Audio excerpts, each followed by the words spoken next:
সদানন্দ চেয়েছিল চৌধুরী বংশ নির্বংশ করতে। সদানন্দ চেয়েছিল সেই বংশ থেকে সমস্ত পাপ নিশ্চিহ্ন করতে, চৌধুরী বংশকে পবিত্র করতে। কিন্তু সত্যি পেরেছিল কি সদানন্দ চৌধুরী? আসুন শুনে নি আজকের পর্বে কি আছে। নমস্কার, আমরা শুনছি কথাশিল্পী বিমল মিত্রের লেখা উপন্যাস আসামি হাজির। শুরু করছি আজকের পর্ব। হ্যাঁ, সেদিন সদানন্দ চৌধুরী কর্তাবাবুর পাপের প্রায়শ্চিত্ত করতে চেয়েছিল, তাই তার স্ত্রীকে সে বঞ্চিত করেছিল। নয়নতারা খানিকক্ষণ চুপ করে রইল, তারপর বললে, কিন্তু আমার কথার জবাব আমি তো পেলুম না। তুমি প্রায়শ্চিত্ত করবে, তার জন্য আমি কেন ভুগব? সদানন্দ এই প্রশ্নের কোনো জবাবই দিতে পারলে না। নয়নতারা বললে, কই, চুপ করে রইলে যে? জবাব দাও। আমি তোমার স্ত্রী হয়েছি বলে কি তোমার প্রায়শ্চিত্তের ভাগ আমাকেও নিতে হবে? এটাই কি তোমার জবাব? সদানন্দ বললে, ধরে নাও না হয় তাই।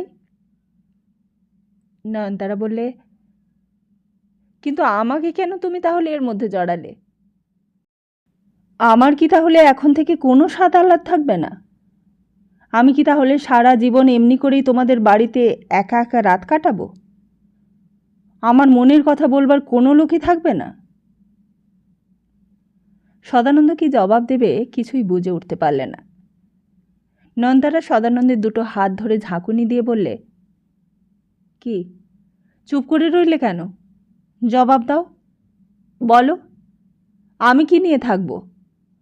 আমি কাকে আশ্রয় করে বাঁচব? আমার জীবন কেমন করে সার্থক হবে? আর আমি কেন তোমার পূর্বপুরুষের পাপের ভাগী হতে যাব? এর জবাব না দিলে আমি তোমাকে আর ছাড়ব না। তোমাকে এর জবাব দিতেই হবে আজকে। সদানন্দ আর পারলে না। নয়নতারা দুটো হাত সরিয়ে দিয়ে বলে উঠল, পাগলামি করো না, সরো, পথ ছাড়ো, আমাকে যেতে দাও। নয়নতারা চিৎকার করে উঠল, বলল, আমি পাগলামি করছি না তুমি করছো? বলছি তো আমার কথার জবাব না দিলে আমি তোমাকে কিছুতেই আর যেতে দেব না। সদানন্দ বললে, এই রাত্রির বেলা কেলেঙ্কারি না করে তুমি দেখছি ছাড়বে না। নয়নতারা বললে, কেলেঙ্কারির আর বাকিটা কি রেখেছো যে কেলেঙ্কারির ভয় দেখাচ্ছ আমাকে? আমি যে এখনো তোমার সঙ্গে কথা বলতে পারছি, এখনো যে আমি আত্মঘাতী হইনি, এটাই আমার পক্ষে যথেষ্ট। সদানন্দ এবার কঠোর হয়ে উঠল, বললে, ও সমস্ত কথা আমি শুনতে চাই না। তুমি আমাকে যেতে দেবে কিনা তাই বলো। নয়নতারা বললে, আমার কথার জবাব না দিলে আমি তোমাকে যেতে দেব না। কিসের জবাব চাও তুমি? কোন কথার জবাব? ওই যে বললুম, তুমি যদি আমার সঙ্গে কোনো সম্পর্ক না রাখো তাহলে আমি কি নিয়ে থাকব? আমি কাকে আশ্রয় করে বাঁচব? সদানন্দ বললে, তুমি কি নিয়ে থাকবে তার জবাবদিহি কি আমায় করতে হবে? নয়নতারা বলে উঠল, আমি তো তোমারই স্ত্রী, এর জবাবদিহি তুমি করবে না তো কে করবে? আবার ওই এক কথা বলছো? বলছি তো আমাকে যেতে দাও, সরো। নয়নতারা বন্ধ দরজার উপর পিঠ ঠেকিয়ে বললে, না, আমি আজ তোমাকে কিছুতেই যেতে দেব না। তুমি তোমার যা ইচ্ছে তাই করতে পারো। তাহলে যেতে দেবে না? বলেই সদানন্দ তার প্রশ্নের জবাবের অপেক্ষা না করে হঠাৎই এক অদ্ভুত কাণ্ড করে বসল। সদানন্দ যেন কি একটা ভাবলে, তারপর সেখান থেকে একবার তার টেবিলের কাছে গিয়ে দাঁড়ালো। টেবিলের উপর কি যেন সে খোঁজবার চেষ্টা করতে লাগলো। অন্ধকারে কিছুই দেখা যায় না। হঠাৎই সদানন্দ সামনে যা পেল তাই হাতে তুলে নিলে। নয়নতারার মনে হলো একটা কাঁচের ভারী দোয়াতদানি সেটা, আর সেই দোয়াতদানিটা দিয়েই সদানন্দ তার নিজের কপালে ঢাঁই ঢাঁই করে মারতে লাগলো। নয়নতারা এই অভাবনীয় ঘটনার পরিণতিতে এক মুহূর্তের জন্য হতবাক হয়ে গিয়েছিল। তারপর সদানন্দের সামনে গিয়ে বাধা দেবার চেষ্টা করলে। বললে, কি করছো তুমি? করছোটা কি? কিন্তু সদানন্দকে রুখবে এমন শক্তি আর কার আছে তখন? নন্দারা সদানন্দের হাত দুটো চেপে ধরে বিপদ আটকাবার চেষ্টা করলে, কিন্তু সদানন্দের গায়ে তখন যেন অসুরের শক্তি আবির্ভাব হয়েছে। সে তখন এক মনে ভারী কাচের দোয়ারদানিটা দিয়ে নিজের কপাল লক্ষ্য করে জোরে জোরে একটার পর একটা অনবরত আঘাত করে চলেছে। নিজেকে মারাত্মক আঘাতে ক্ষতবিক্ষত করে যেন সে পৃথিবীর তাপদ লোকের পাপের প্রায়শ্চিত্ত করবার পথ বেছে নিয়েছে। আর নয়নতারা সেই অস্পষ্ট অন্ধকারের মধ্যে দেখতে পেলে মানুষটার কপাল থেকে মুখে, গায়ে, কাপড়ে অজোর ধারায় রক্ত গড়িয়ে পড়ছে। দেখতে দেখতে নয়নতারার মাথাটা কেমন যেন ঘুরে গেল, আর সেই অস্পষ্ট অন্ধকার ঘরের ভেতরে সেই রক্তের মুখোমুখি দাঁড়িয়ে প্রাণপণে আর্তনাদ করে উঠল, মা, মা, মা গো।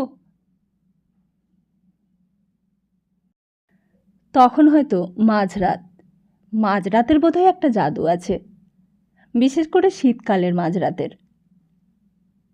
কদিন ধরে প্রীতি শরীরের আর মনের ওপর দিয়ে অনেক ধকল গেছে। সেদিন প্রথম একটু দুটো চোখ বুজিয়েছিল। তারপর শেষ রাত্রের দিকে ঘুম থেকে প্রীতি উঠে পড়ল। সবাই তখন অঘরে ঘুমোচ্ছে। চারিদিকে কোথাও কারোর সাড়া শব্দ নেই। প্রীতির যখন প্রথম বিয়ে হয়েছিল তখন শাশুড়ির সঙ্গে নদীতে স্নান করতে যেত। কি কনকনে ঠান্ডা তখন। গ্রীষ্মকালে অত কষ্ট হতো না, কিন্তু শীতকালে ঘুম ভাঙতেই চাইতো না মোটে।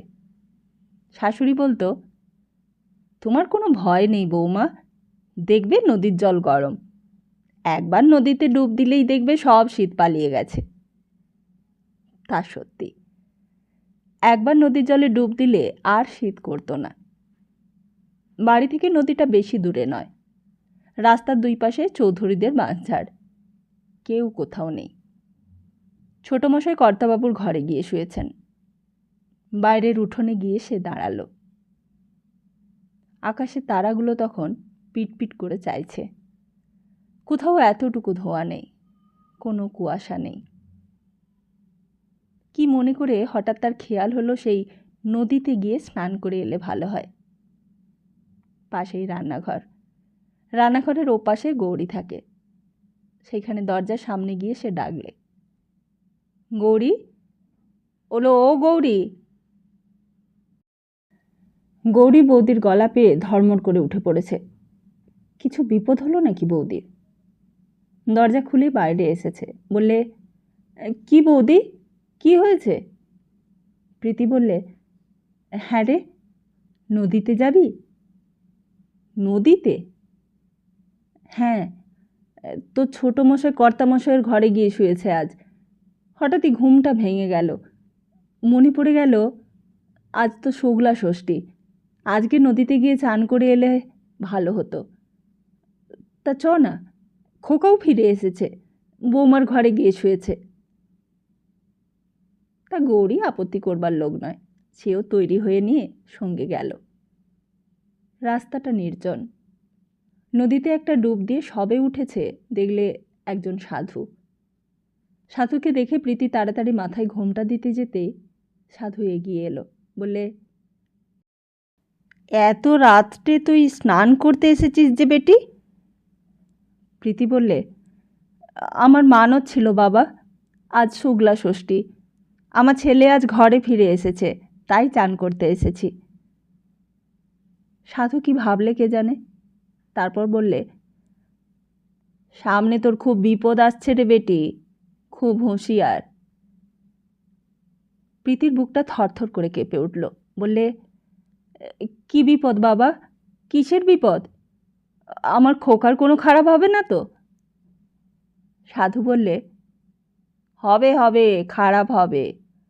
তুই তোর বাড়ি থেকে আমার ভক্তকে তাড়িয়ে দিয়েছিস, তাকে অপমান করেছিস। তোর খারাপ হবে না তো কার খারাপ হবে? প্রীতি সাধুর পা জড়িয়ে ধরতে গেল। বললে, তুমি আমার খোকার কোনো অমঙ্গল করো না বাবা, তুমি যা চাও আমি তাই দেব। আমি আমার সর্বস্ব তোমাকে দেব, আমার যা হয় তা হোক। আমার খোকার যেন কোনো অমঙ্গল না হয় বাবা। বলতে বলতে সেই নদীর ধারে প্রীতি সাধুর পা দুটো জড়িয়ে ধরে হাউমাউ করে কেঁদে উঠল, কিন্তু হাজার চেষ্টা করেও তার গলা দিয়ে কান্নার শব্দ বেরোলো না। তারপর একটা অসহ্য যন্ত্রণায় আচমকা ঘুম ভেঙে গেল তার। আর ঘুমটা ভেঙে যেতেই প্রীতি চারিদিকটা চেয়ে দেখলে, কোথায় সাধু আর গৌরী বা কোথায়? সে তো নিজের বিছানাতেই শুয়ে রয়েছে। কই, কেউ তো কোথাও নেই। তবে অন্ধকারের মধ্যে চোখ দুটো ভালো করে খুলে সেই অদ্ভুত স্বপ্নটা আবার মনে করবার চেষ্টা করলে সে। এমন স্বপ্ন কেন দেখতে গেল সে?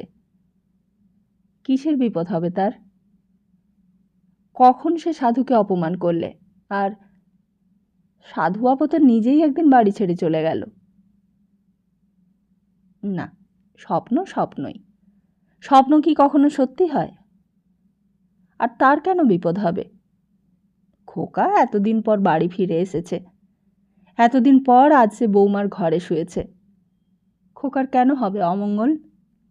কেন হতে যাবে? প্রীতি একমনে অদৃশ্য বিধাতা পুরুষকে লক্ষ্য করে প্রার্থনা করতে লাগল, আমার খোকার কোনো অমঙ্গল করো না ঠাকুর, সে ভালো থাকুক। আমার বড় সাধের একটি মাত্র ছেলে, তাকে তুমি দেখো ঠাকুর, তার ভালো করো ঠাকুর। আর হঠাৎই একটা তীক্ষ্ণ শব্দে প্রীতি চমকে উঠল। বৌমার গলার আওয়াজ না? বৌমা যেন চেঁচিয়ে খোকার সঙ্গে কথা বলছে। তবে কি ঝগড়া করছে দুজনে? আর তারপরেই সেই বুক ফাটা আর্তনাদ, মা মা মা গো! ধর্মর করে বিছানা থেকে লাফিয়ে উঠেছে প্রীতি। তারপর আলোটা জ্বেলে নিয়ে খোকার ঘরের সামনে গিয়ে ডাকতে লাগলো, খোকা খোকা খোকা! কিন্তু কেউ সাড়া দিলে না। প্রীতি আবার ডাকলে, বৌমা বৌমা বৌমা! কি হলো? চেঁচিয়ে উঠলে কেন? দরজাটা খোলো, খোলো দরজাটা। খোকা, দরজাটা খুলে দে। বলেই প্রীতি দরজায় ধাক্কা দিতে লাগলো। সঙ্গে সঙ্গে দরজাটা খুলে গেল ভেতর থেকে। আর দরজাটা খুলতেই হ্যারিকেনের আলোয় প্রীতি দেখতে পেলে খোকা দাঁড়িয়ে আছে সামনে। তার কপাল দিয়ে ঝরঝর করে রক্ত গড়িয়ে মুখে গায়ে কাপড়ে মাখামাখি হয়ে গেছে। খোকার চেহারাটা দেখেই ভয়ে আতঙ্কে আটকে উঠেছে প্রীতি।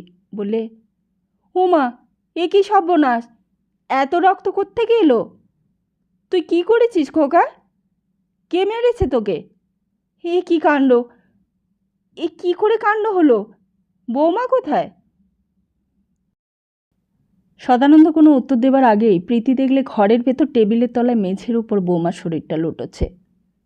প্রীতি আলোটা নিয়ে ভেতরে গিয়ে বৌমার কপালে হাত দিয়ে দেখলে শরীরে কোনো সাড়া নেই। মুখের কাছে মুখ দিয়ে প্রীতি ডাকতে লাগলো, বৌমা বৌমা ও বৌমা! কি হলো তোমার? কি হলো? মেঝের আশেপাশেও নজর দিয়ে দেখলে জায়গাটা রক্তে একেবারে ভেসে গেছে। এত রক্ত কোত্থেকে এলো? কে কাকে মারলে? তবে কি বৌমা মেরেছে খোকাকে? খোকা!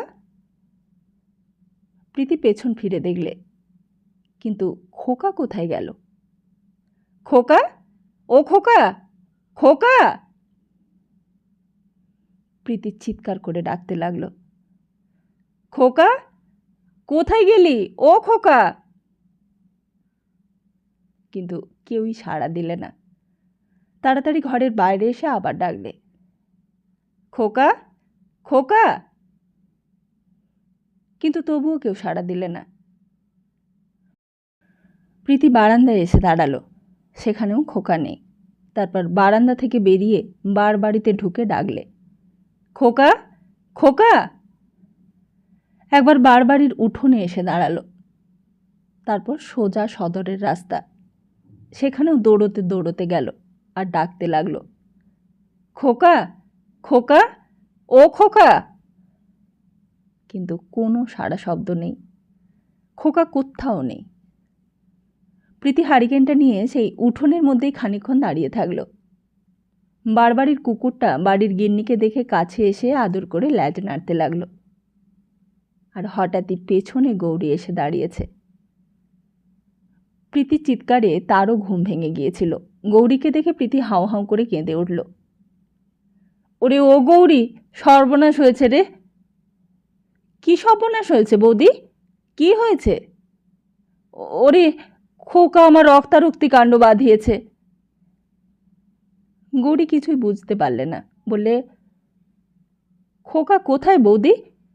খোকা তো ঘরে গিয়ে শুয়েছিল, তারপর কি হলো? প্রীতি কাঁদতে কাঁদতে বললে, ওরে ও গৌরী, আমার খোকা পালিয়ে গেল। গৌরী বললে, তা বৌমা তো ঘরে ছিল, বৌমা কোথায়? প্রীতি বললে, গৌরী, আমি বৌমা সর্বনাশ করলুম রে। বৌমা অজ্ঞান হয়ে পড়ে আছে মেঝের ওপর। আমার হাত পা কাঁপছে। তুই যা একবার, তুই ছোটোমশাইকে ওপর থেকে একবার ডেকে নিয়ে আয় গিয়ে। ছোটোমশাই কর্তাবাবুর ঘরে শুয়েছে আজ। যা যা, শিগগির যা তুই, আমি বৌমার কাছে গিয়ে বসে গিয়ে যাই। নয়নতারা তখনও অজ্ঞান, অচৈতন্য। প্রীতি আবার খোকার ঘরে এলো। বৌমার কাছে নিচু হয়ে বসে কানের কাছে মুখ নিয়ে ডাকতে লাগলো, বৌমা, বৌমা, কি হয়েছে তোমার? বলো, কথা বলো, কি করেছে খোকা তোমার? কিন্তু নয়নতারা তখন কোনো উত্তরই দিচ্ছে না। গৌরী দৌড়তে দৌড়তে আবার ফিরে এলো, বললে, ছোটোমশাইকে ডেকেছি বৌদি, তিনি আসছেন। প্রীতি বললে, তুই একটা কাজ কর গৌরী, ঘটি করে একটু ঠান্ডা জল নিয়ে আয় তো, বৌমার মুখে চোখে ছিটোই। বৌমার যে জ্ঞান ফিরছে না রে, আমার কোনো কথারও জবাব দিচ্ছে না। আর চৌধুরী মশাই ততক্ষণে এসে গেছে। তিনি বললেন, তা কি হলো? তুমি যে বললে বৌমা বাবার সঙ্গে বাপের বাড়ি চলে গেছে, সে কোত্থেকে এলো আবার? আর খোকা কোথায়? এত রক্ত কোত্থেকে এলো? দোয়ারদানিটা কে ফেললে এখানে? প্রীতি বললে, খোকা একটা রক্তারক্তি কাণ্ড বাঁধিয়েছে। সে কি, খোকা বৌমার মাথা ফাটিয়ে দিয়েছে নাকি? আমি তো কিছুই বুঝতে পারছি না। এই কাল তুমি বললে বৌমা বাপের বাড়ি চলে গেছে, আর এখন বলছো খোকা বৌমার মাথা ফাটিয়ে দিয়েছে। ততক্ষণে গৌরী এক ঘটি জল এনে হাজির করেছে। প্রীতি ঠান্ডা জল আঁচলা করে নিয়ে নয়নতারার মাথায় ছিটোতে লাগলো, আর মুখ নিচু করে ডাকতে লাগলো, বৌমা, ও বৌমা, বৌমা, কথা বলো, কি হয়েছে বলো বৌমা, বলো।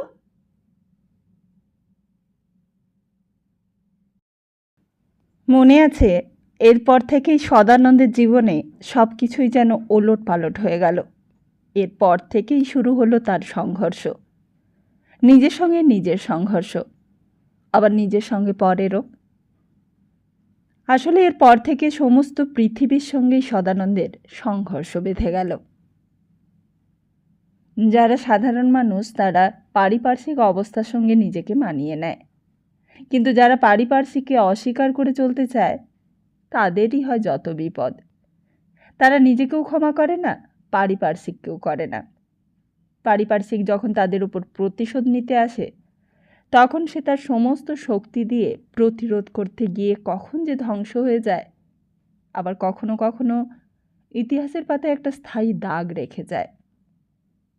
কিন্তু তাই বা পারে কজন? বেশিরভাগই তো পারিপার্শ্বিকের চাপে নিঃশেষ হয়ে যায়।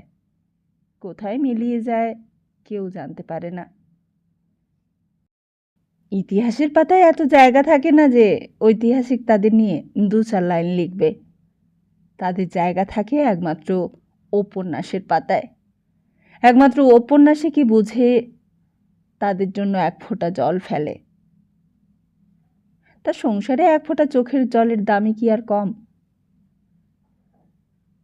তাই তো সেই দিন সেই মাঝরাত থেকেই নয়নতারার এই কথাটা মনে হলো। মনে হলো চোখের জল সে আর ফেলবে না। সংসারে চোখের জলের যতই দাম থাক, যে তার মর্যাদা দেয় না তার জন্য সেও নিজের চোখের জল অপব্যয় করবে না। আর কতক্ষণ যে সে অজ্ঞান হয়েছিল তার কোনো খেয়াল ছিল না। বোধহয় সমস্ত রাতটাই সে অজ্ঞান হয়ে পড়েছিল। সমস্ত রাতের মধ্যে একবারও কিছু মনে হয়নি তার। যখন জ্ঞান ফিরল দেখলে সকাল হয়েছে। পাশের খোলা জানালা দিয়ে এক টুকরো রোদ এসে পড়েছে ঘরে। আগের রাতটার সেই ঘটনাটাও আস্তে আস্তে তার মনে পড়তে লাগলো কেমন করে তার চোখের সামনেই মানুষটা দোয়াতদানি দিয়ে নিজের কপালে ঢাই ঢাই করে মেরেছিল। কেমন করে সমস্ত শরীরটা তার রক্তে একেবারে ভেসে গিয়েছিল। তারপর আর কিছুই মনে পড়েনি।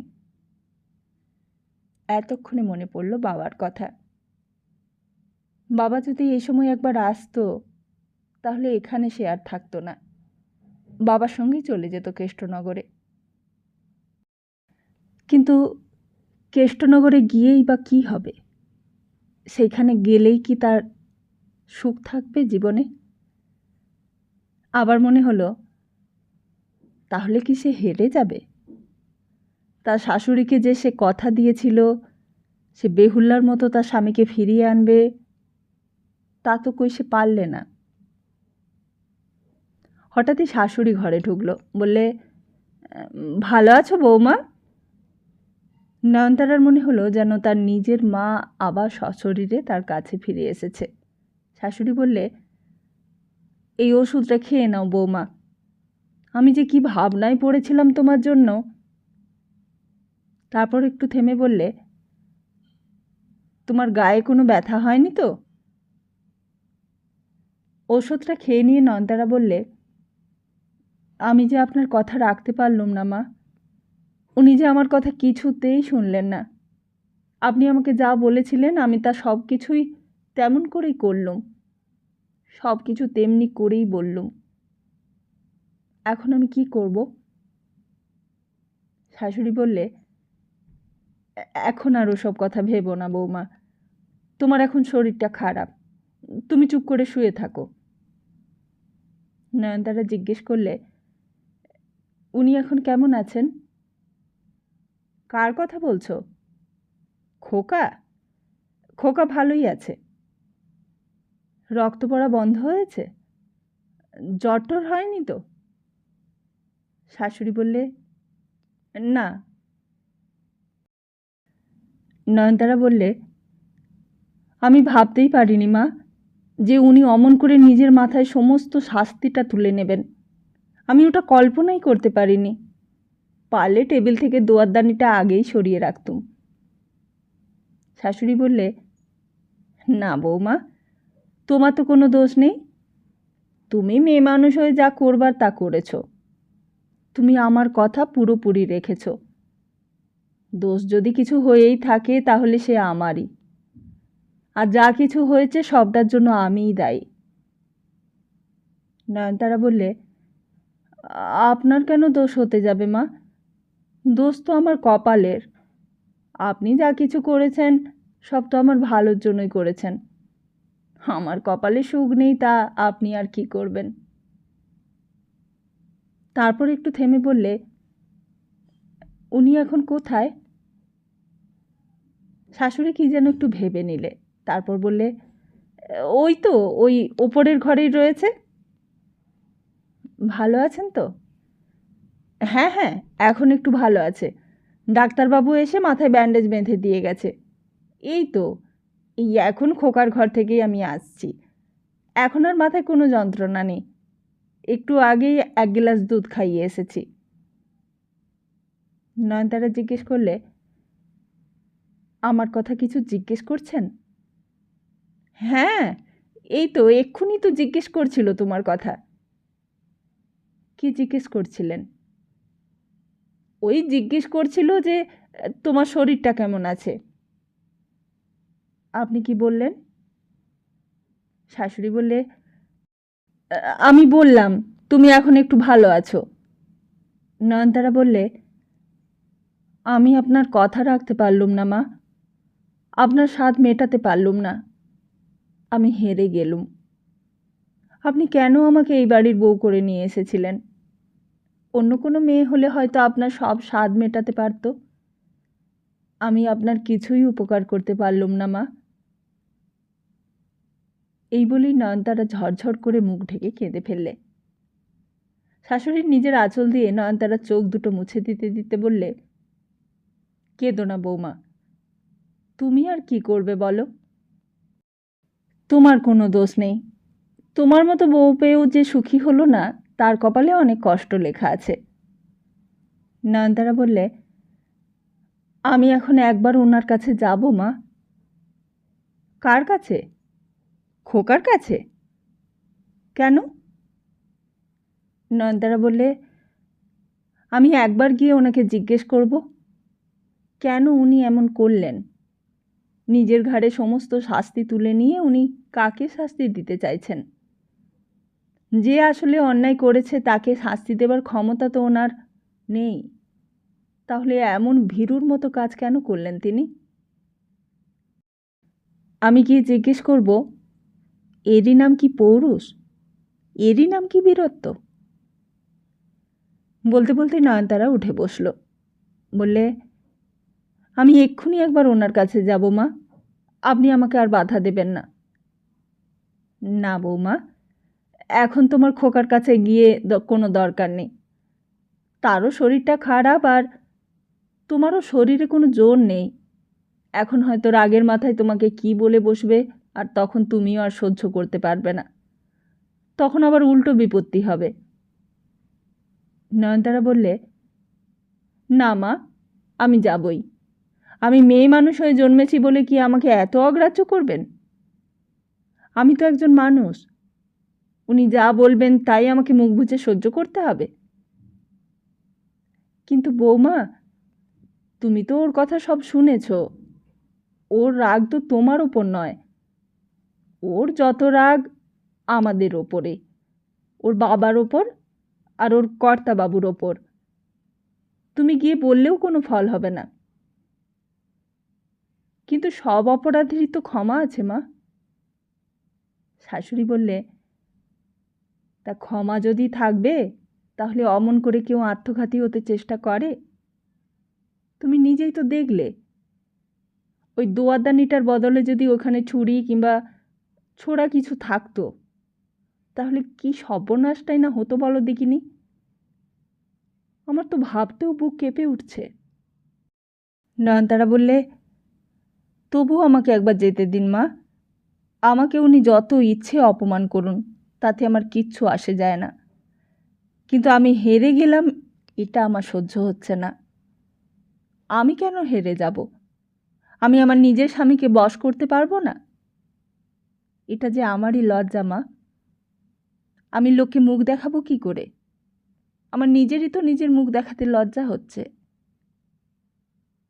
শাশুড়ি বললে, তুমি অত উত্তেজিত হইও না মা। তোমার দুর্বল শরীরে অত উত্তেজনা ভালো নয়। তুমি একটু ঘুমাবার চেষ্টা করো। আমি এখন যাই। আমি পরে আবার আসব। তোমাদের ব্যাপারে আমারও শরীরটা ভালো যাচ্ছে না। আর শরীরেরই বা কী দোষ বলো? আমি একলা মানুষ, কোন দিক দেখব? নয়নতারাকে শুইয়ে দিয়ে প্রীতি বাইরে এলো। তারপর নিজের ঘরে আসতেই দেখলে চৌধুরী মশাই ঘরের মধ্যে ব্যস্ত হয়ে পায়চারি করে বেড়াচ্ছেন। গৃহিণীকে দেখেই সামনে এগিয়ে এলেন। বললেন, তা কি হলো? বৌমা কি বলছে? গৃহিণী বললে, আমার জিজ্ঞেস করছিল খোকার কথা। জিজ্ঞেস করছিল খোকা কেমন আছে। তা বৌমা কি জানে না খোকা বাড়িতে নেই? আমি বলেছি খোকা বাড়িতেই আছে, ওপরের ঘরে শুয়ে আছে। খোকার সঙ্গে একবার দেখা করবার জন্য পিড়াপিড়ি করছিল বড্ড। সে কি, এত কাণ্ডের পরেও? প্রীতি বললে, হ্যাঁ, অনেক কথাই বলছিল বৌমা। বড় সম্মানে ঘা লেগেছে। বলছিল যে এত বড় অপমান সে সহ্য করবে না। বড্ড লজ্জা হয়েছে বৌমার, আর বলছিল আরেকবার চেষ্টা করে দেখবে। চৌধুরী মশাই বললেন, কিন্তু যখন জানতে পারবে যে খোকা বাড়িতে নেই তখন তখন যদি ওপরের ঘরে যায় কোনো দিন? প্রীতি বললে, সে যখন জানতে পারবে পারবে। আমি আর এসব নিয়ে বেশি ভাবতে পারছি না। আমার আর এখন মাথার ঠিক নেই। কিন্তু খোকা যদি ফিরে না আসে? যদি ফিরে না আসে তাহলে অন্য বুদ্ধি বার করব। যদি বলতুম খোকা নেই তখন আবার কান্নাকাটি করতো, তখন আমি সামলাতুম কি করে? তুমি তো বলেই খালাস, সামলাবার বেলায় সেই আমি। এখন যদি কিছু গণ্ডগোল হতো তাহলে তো আমারই দোষ হতো। আমি যা করেছি সব দিকটা ভেবে চিন্তেই করেছি। চৌধুরী মশাই বললেন, তাহলে সকলকে বলে দিও যেন কেউ আবার বৌমাকে উল্টো কথা না বলে দেয়। ওই প্রকাশকেই যা ভয়। সে সব সময় যা বকবক করে, হয়তো তখনই বৌমার কাছে সব ফাঁস করে দেবে। তা প্রকাশ কোথায়? প্রীতি বললে, কোথায় আবার যাবে? তাকে পাঠিয়েছি খোকার খোঁজে। সে তো সেই সকালবেলাতেই বেরিয়েছে, মুখে জল পর্যন্ত দেয়নি, আর তার জন্যই আমি বসে আছি। চৌধুরী মশাই সব শুনে যেন একটু নিশ্চিন্ত হলেন। মাঝরাত থেকে একবার এই ঘর একবার বার করছেন, ভেতর বাইরে তার অশান্তি। ছেলের বিয়ে দেবার আগে পর্যন্ত তেমন কোনো ঝঞ্ঝাটি ছিল না, মন দিয়ে সব কাজকর্ম দেখতে পারতেন, আদায়পত্র নিয়েই তার সময় কাটত। কিন্তু এখন যে কি বিপদ ঘাড়ে চাপল তার! এমনি করে আর কিছুদিন চললেই হয়েছে। জমিদারি করা একেবারে লাটে উঠে যাবে তার। এত কষ্টের পয়সা সব স্বাদ ভূতে লুটে পুটে খাবে। তিনি আর সেখানে দাঁড়ালেন না, বললেন, আমি আসি, আমার এখানে বসে থাকলে চলবে না, ওদিকে আবার আমার অনেক কাজ পড়ে রয়েছে। বলেই তিনি বাড়ির দিকে চলে গেলেন। বহুদিন আগে কালীগঞ্জের জমিদারের কাছে নায়েবি করবার সময় কর্তাবাবু প্রথম শিখেছিলেন কাকে বলে পর্চা, কাকে বলে খাতিয়ান, কাকে বলে জমাবন্দি, আর কাকে বলে ওটবন্দি, কাকে বলে খাটক, মহাজন, তমসুক, আর কাকে বলে নজরানা। সাধ ছিল একদিন তিনিও নতুন এক জমিদারির মালিক হবেন, আর যেমন করে চক্রবর্তী মশাই পরের উপার্জিত ধনের ভোগ দখল করছেন, তেমনি তিনিও করবেন। তিনিও প্রজার দখল দেবেন, প্রজা উচ্ছেদ করবেন, মহাজন হয়ে প্রজাদের টাকা দাদন দেবেন, খাজনা আদায়ের সময় নজরানা নেবেন। তা সে সবই তার হয়েছিল। বলতে গেলে হর্ষনাথ চক্রবর্তীর চেয়েও বেশি হয়েছিল। যখন কর্তাবাবুর ছেলে হয়েছিল তখন তাকেও নিজের শেখা বিদ্যের তালিম দিয়েছিলেন। ছেলেও সব কিছু মন দিয়ে শিখে নিয়েছিল। কিন্তু মানুষের আশার তো আর শেষ থাকে না। মনে হয় ছেলে না শিখল, কিন্তু নাতি, তা নাতিও না শিখল। সব সম্পত্তির আয়ও বাড়ল, কিন্তু নাতির নাতি, নাতির নাতির নাতি। আর শুধু তাও নয়, যাবজ্চন্দ্র দিবাকর এ তো থাকবেই। কর্তাবাবুর পরে চৌধুরী মশাইয়েরও ছিল ওই একই চিন্তা। কিসের জন্য এত পরিশ্রম? কিসের জন্য এত অর্থ উপার্জন? ছেলে যদি সংসারেই না হয়, ছেলে যদি বংশরক্ষাই না করে, তাহলে কি হবে এইসবের?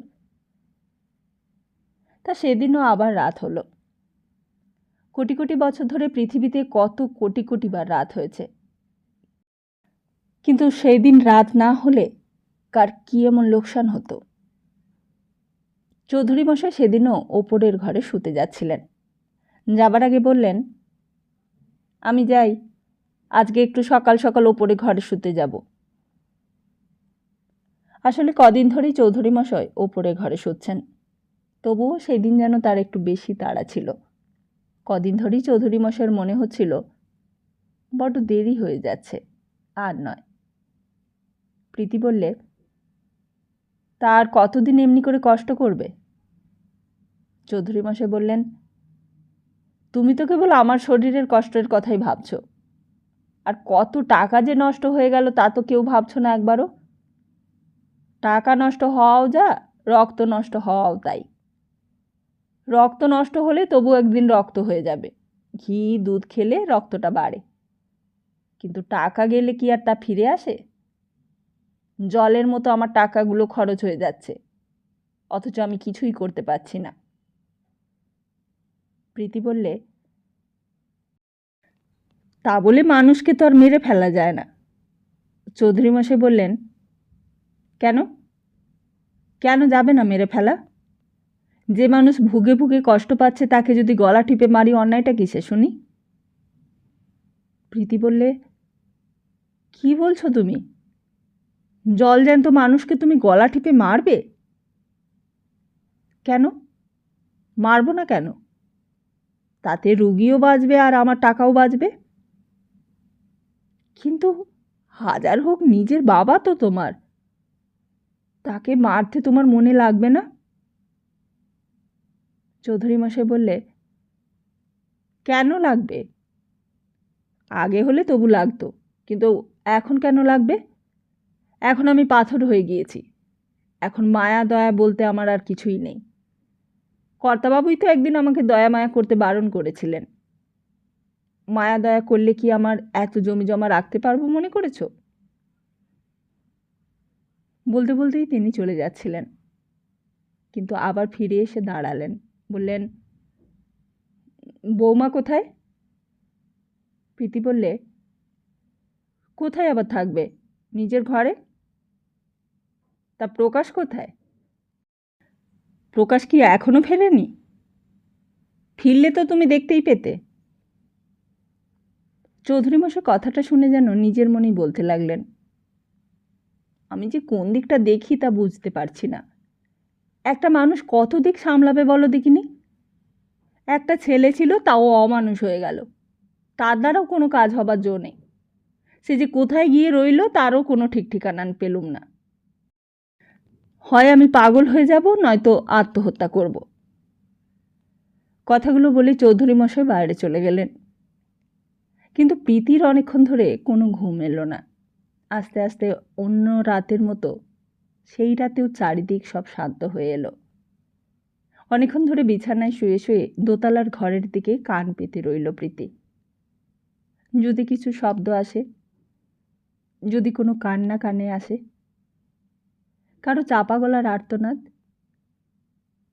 আর কথাটা ভাবতেই প্রীতির মনে হলো তার গলাটাও যেন কে টিপে ধরেছে।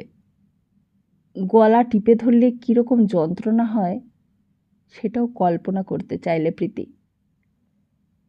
কিন্তু যদি কেউ টের পায়, আর মারতেই যদি হয়, তো ডাক্তারি ওষুধ খাইয়েই তো মারা ভালো। ঘুমের ওষুধ খাইয়ে দিলেই তো হয়। তাহলে সেই ঘুম আর কোনোদিনও ভাঙত না, নিঃশব্দে আরামে মারা যেত। খুন করার দায় থেকেই মানুষ অব্যাহতি পেত। হঠাৎ যেন বাইরে খট করে একটা শব্দ হলো। প্রীতি কানটাকে খাড়া করে রইল। মানুষকে গলা টিপে মারলে কি ওই রকম খট করে শব্দ হয়? কিন্তু কেন কেন মানুষকে খুন করবার দরকার হবে তা সে বুঝতে পারলে না। এই জন্যই তো খোকা এমনটা হয়েছে। কিন্তু প্রীতি জানতেই পারলে না যে এই বাড়ির আরেকটা ঘরে তখন আর একজনও জেগে রয়েছে। নয়নতারা প্রতিদিনের মতো সেই দিনও চোখ বুজে শুয়েছিল, কিন্তু আর থাকতে পারলে না। চারিদিকে যখন সব নিঝুম হয়ে এলো, তখন বোঝা গেল কোথাও আর কেউ জেগে নেই, আর এটাই তার সুযোগ। এইবার সে দরজাটা খুলে ওপরে যাবে। এইবার সোজা গিয়ে তার ঘরের দরজায় গিয়ে ধাক্কা দেবে। হয়তো দরজাটা খুলবে না মানুষটা, কিংবা হয়তো দরজাটা খোলাই আছে। অসুস্থ মানুষের দরজা তো সাধারণত খোলাই থাকে। নয়নতারা শুধু গিয়ে একবার জিজ্ঞেস করবে, এটা তুমি কি করলে? তুমি নিজের উপরে কেন এমন শাস্তি নিলে বলো? কার জন্য? মানুষটা হয়তো মাঝরাত্রেই হঠাৎ তাকে দেখে অবাক হয়ে যাবে, হয়তো কোনো কথারই উত্তর দিতে পারবে না। তুমি কি আমাকে শাস্তি দেবার জন্য নিজের ওপর এই শাস্তি তুলে নিলে? মানুষটা হয়তো তার কথার কোনো জবাবই দেবে না। কিন্তু এইবার আর নয়নতারা ছাড়বে না। এবার তার কাছ থেকে সে জবাব আদায় করবেই করবে। ভেতর বাড়িটা পেরিয়ে বারবাড়ি। এতদিন বিয়ে হয়েছে নয়নতারার, কিন্তু কখনো এমন করে বারবাড়িতে আসেনি। বারবাড়ি যাবার মুখেই দোতলায় উঠবার সিঁড়ি। দোতলার ঘরে যেতে গেলে এই সিঁড়িটা দিয়েই উঠতে হয়। নয়নতারা টিপি টিপি পায়ে দেওয়াল ধরে ধরে ওপরে উঠতে লাগলো। কোথায় কোন ঘরে মানুষটা শুয়ে আছে তার জানা নেই। শাশুড়ি শুধু এইটুকুই বলেছে যে সে দোতলার ঘরে আছে, কিন্তু দোতলায় কটা ঘর? কর্তাবাবুর ঘরও তো দোতলায়, হয়তো পাশাপাশি দুটো ঘর। একজন ঠাকুরদা আর একজন নাতি, দুজনেই অসুস্থ, তাই দুজনেই ওপরে থাকে। নয়নতারার বড্ড ভয় করতে লাগলো। একে শীতে সমস্ত শরীরটা কাঁপছে, তার ওপর ভয়। যদি কেউ দেখে ফেলে, যদি কেউ সন্দেহ করে, যদি কেউ তাকে কিছু জিজ্ঞেস করে, তাহলে সে কি জবাব দেবে? বাগানের দিক থেকে একটা প্যাঁচা হঠাৎ ডেকে উঠেছে, আর ডাকটা শুনেই নয়নতারা সিঁড়ির মাঝামাঝি এসে থমকে দাঁড়ালো। সিঁড়ির দুই পাশে দেয়াল, দুই পাশে দেয়ালের হাত দিয়ে দিয়ে সাবধানে উপরে উঠছিল নয়নতারা। একবার মনে হলো দরকার নেই, মনে হলো চুপি চুপি সে ঘর থেকে বেরিয়ে এসেছে, তেমন করেই আবার যেন সে ফিরে যায়। এই কাঙালেপনা তার আর ভালো লাগছে না। যে তার মুখ দেখতে চায় না, জোর করে তাকে তার নিজের মুখ দেখানো, এর চেয়ে লজ্জার আর কি থাকতে পারে? বিয়ে করেছে বলে কি এতটাই ছোট হয়ে গেছে সে? এতই তাচ্ছিল্য করবার মতো মানুষ হয়ে গেছে নয়নতারা? নয়নতারা ফিরেই আসছিল, কিন্তু হঠাৎ আবার উঠতে লাগলো। না, হেরে যাবার জন্য সে এই বাড়িতে বউ হয়ে আসেনি। কেন হারতে যাবে সে? বাবা তো তাকে মাথা উঁচু করে দাঁড়াতে শিখিয়েছে বরাবর। এইখানে এই শ্বশুর বাড়িতে সে মাথা উঁচু করেই দাঁড়িয়ে থাকবে ভেবে সে আবার উপরে উঠতে লাগলো সিঁড়ি দিয়ে। সিঁড়ির যেখানে শেষ ধাপ, সেখানে একটা বারান্দা মতন, তার পাশেই একটা ঘরের মতো মনে হলো। ঘরের ভেতর মনে হলো টিমটিম করে একটা হ্যারিকেন জ্বলছে। এটা কার ঘর? এই ঘরের মধ্যে কি শুয়ে আছে সে? নয়নতারার আবার কেমন যেন সংকোচ হতে লাগলো। যদি তাকে দেখে আবার মানুষটা রেগে ওঠে, আবার যদি সমস্ত শাস্তি নিজের মাথায় তুলে নেয়, আবার যদি সে অজ্ঞান অচৈতন্য হয়ে পড়ে, তখন তো সব জানাজানি হয়ে যাবে। রাত তখন অনেক, সমস্ত নবাবগঞ্জ তখন ঘুমোচ্ছে। এতটুকু সারা শব্দ নেই। দরজাটা বন্ধ। নয়নতারা বারান্দা দিয়ে পাশের জানালাটার কাছে এসে দাঁড়ালো। জানালার আধখানা পাল্লা খোলা, আর সেই খোলা জানালা দিয়ে উঁকি দিয়ে দেখতে চেষ্টা করলে হঠাৎ অস্পষ্ট আলোয় মনে হলো ঘরের মধ্যে কে যেন নড়ে বেড়াচ্ছে। এটা কার ঘর? এটা কি কর্তাবাবুর ঘর নাকি? হঠাৎই নজরে পড়ল তার শ্বশুর। ভালো করে দেখলে চেনা যায় তার শ্বশুরকে, কিন্তু চৌধুরী মশাই এত রাত্রে ঘরের মধ্যে নড়ে বেড়াচ্ছেন কেন? এত রাত্রিরে চৌধুরী মশাই জেগে ঘরের মধ্যে কি করছেন?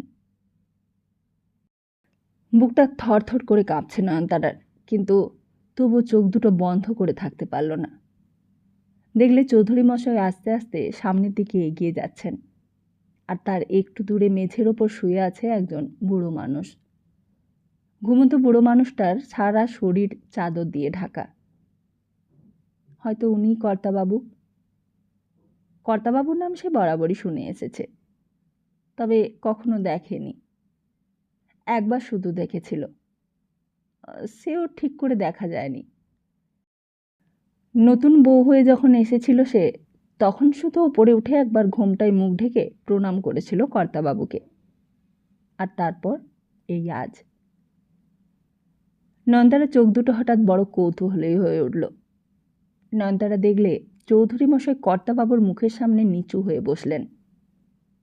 কি যেন তিনি দেখতে লাগলেন কর্তাবাবুর মুখের দিকে চেয়ে চেয়ে। তারপর দুটো হাত কর্তাবাবুর গলার কাছে তুলে নিয়ে এক মুহূর্ত বুঝি দ্বিধা করতে লাগলেন। নয়নতারা একটা অজ্ঞাত বিপদ কল্পনা করে নিয়ে ভয়ে আর্তনাদ করতেই যাচ্ছিল। না না না, তোমরা খুনি, তোমরা সবাই খুনি। তুমি ঠিক বলেছিলে, তুমি ঠিক করেছিলে গো। এই বংশের রক্তের মধ্যে পাপের জীবাণু মেশানো রয়েছে। এরা কপিল পায়রা পোড়াকে গাছের ডালে ঝুলিয়ে আত্মঘাতী করেছিল। এরা মানিক ঘোষের ভাতের থালা পা দিয়ে ঠেলে ফেলে টিনের চাল খুলে নিয়েছিল। এরা ফটিক প্রামাণিককে রাস্তায় পাগল করে ছেড়ে দিয়েছিল। এদের তুমি ক্ষমা করো না গো, এদের শাস্তি তুমি মাথায় তুলে নিয়ে ঠিকই করেছ। নয়নতারা হঠাৎ চেঁচিয়েই উঠল, না না না। কিন্তু তার গলা দিয়ে কোনো শব্দ বেরোবার আগেই পেছন থেকে ডাক এলো, বৌমা। আর সঙ্গে সঙ্গেই নয়নতারা যেন বাস্তবে ফিরে এসেছে। দেখলে পেছনে শাশুড়ি দাঁড়িয়ে আছে। শাশুড়ি বললে, এসো বৌমা, এসো, এদিকে এসো। এই বলে সিঁড়ি দিয়ে আগে আগে নিচে নামতে লাগলো। নয়নতারাও শাশুড়ির পেছন পেছন নিচে এলো। তারপর একেবারে নয়নতারাকে তার ঘরে নিয়ে গিয়ে শাশুড়ি বললে, তুমি এত রাত্রিরে ওপরে গিয়েছিলে কি করতে? নয়নতারা হতবাক হয়ে তখনও চুপ করে রয়েছে। চোখের সামনে যেন তখনও দৃশ্যটা ভাসছে। তখনও যেন চৌধুরী মশাই কর্তাবাবুর গলার কাছে দুটো হাত উঁচু করে আছে। কই বৌমা, কথা বলছো না যে? ওপরে কি করতে গিয়েছিলে বলো? নয়নতারা বললে, আপনি যে বলেছিলেন উনি ওপরের ঘরে আছেন, তাই দেখা করতে গিয়েছিলুম। তাই বলে এই রাত্রির বেলা যেতে হয়? তোমার কি আক্কেল বলে কিছু থাকতে নেই? তুমি আমাকে যাবার আগে জিজ্ঞেস করলে না কেন? আমি কি তোমাকে যেতে বারণ করতুম? তা তুমি যে হঠাৎ ওপরে গেলে, তা ওপরে কখনো গিয়েছো তুমি? নয়নতারা বললে, কিন্তু আমি যে আর থাকতে পারছিলুম না মা। আমি যে ছটফট করছিলাম ওনার সঙ্গে একবার দেখা করবার জন্য। শাশুড়ি বললে, না, আর কখনো এমন কাজ করবে না। তুমি এই বাড়ির নতুন বউ। আমাকে না বলে তুমি আর কোথাও যেও না, বুঝলে? তারপর একটু থেমে বললে, তুমি জানালায় উকি দিয়ে কি দেখছিলে? নয়নতারা কি বলবে ঠিক বুঝতে পারলে না। বলো কি দেখছিলে? নয়নতারা শাশুড়ির চোখের দিকে চেয়ে ভয় পেয়ে গেল। বললে, আমি কিছুই দেখিনি। দেখিনি মানে? আমি যে দেখলুম তুমি জানালায় উকি দিচ্ছ। এ কীরকম স্বভাব তোমার? পরের ঘরের মধ্যে উকি দিয়ে দেখা। বলো কি দেখেছ? নয়নতারা বললে, আমি ওনাকে খুঁজছিলুম। ওনাকে মানে? খোকাকে? তা খোকার সঙ্গে যদি দেখা করবা তোমার এত ইচ্ছে, তাহলে আমাকে কেন বললে না? আমি তো তোমাকে সঙ্গে করে খোকার ঘরে নিয়ে যেতুম।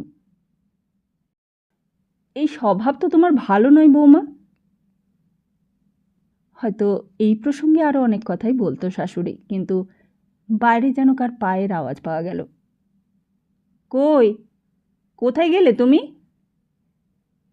হঠাৎই শাশুড়ি কথা থামিয়ে বললে, তুমি বসো, আমি আসছি। বলেই বাইরে চলে গেল। আর নয়নতারা সেই নিজের ঘরের বিছানার ওপর বসে বসেই ভাবতে লাগলো, এ কীরকম বাড়ি? এ কীরকম বাড়িতে বিয়ে হয়েছে তার? এ কীরকম শাশুড়ি? এ কীরকম শ্বশুর? এ কীরকম সংসার তার? তাহলে তার স্বামী যা বলেছিল কিছুই তো মিথ্যে নয়। কালীগঞ্জের বউকে তাহলে এখানেই খুন করা হয়েছে?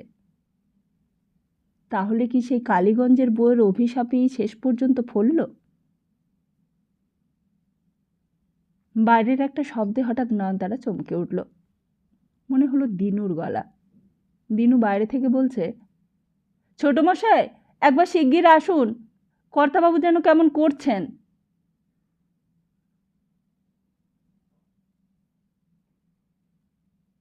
তাহলে আজকের মতো এখানেই শেষ করছি, আর খুব তাড়াতাড়ি ফিরছি আগামী পর্ব নিয়ে। ততদিন ভালো থাকুন, সুস্থ থাকুন, আর সবাইকে ভালো রাখুন। নমস্কার।